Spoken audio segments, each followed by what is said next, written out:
আচ্ছা, আজকে তোমাদের আমি 28 পাতার পড়াটা আগের ভিডিওতে পড়ে শুনিয়েছিলাম, তাই না? চেনা চেনা জলাশয় সম্পর্কে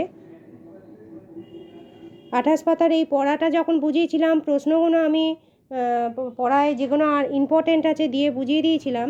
আবার আমি তোমাদের এই সাজেশান করে এগুলো বলে দিচ্ছি। এখানে যে বাছাই বাছাই যে পড়াটুকু আছে সেগুলো আমি সাজেশান করে রেখেছি। প্রথম প্রশ্ন হচ্ছে নয়াঞ্জলি কী, এগুলো বলেছিলাম করার সময় সব কটা ইম্পর্টেন্ট আমি বলে পড়িয়ে দিয়েছিলাম। আবার এগুলো বেছে বেছে করেছি, এগুলো আবার খাতায় লিখে নিও।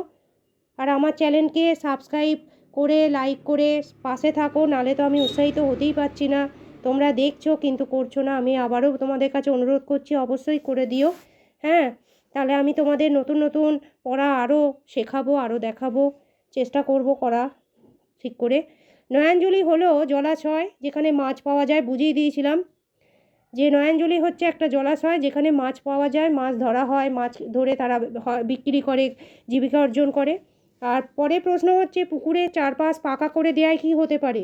বলেছিলাম যারা কচ্ছপ, ব্যাঙ উভয়চর প্রাণী, এরা যখন ডাঙায় আসে আবার কখনো জলে যায়, তাদের ডাঙায় আসতে পারে না। ওই যখন বাঁধিয়ে দেওয়া হয় তার জন্য তাদের ওপরে উঠতে অসুবিধা হয় বলে তাদের জীবন সংশয় আছে, তাই তাদের বিপদ হয়।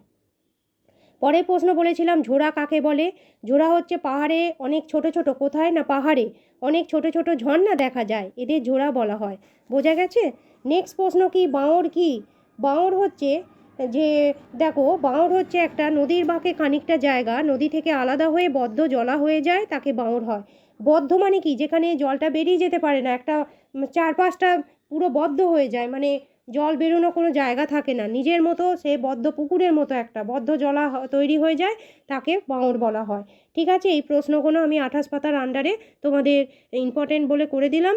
তোমরা অবশ্যই এগুলো খাতায় লিখে নাও, সাজেশান করে প্রত্যেকটা প্রশ্ন প্রত্যেকটা চ্যাপ্টার তোমাদের সাজেশান করে করাচ্ছি যাতে তোমাদের সুবিধা হয়। তোমরাও আমার সুবিধার জন্য, আমাকে উৎসাহিত করার জন্য অবশ্যই লাইক আর সাবস্ক্রাইব করে দিও। ঠিক আছে?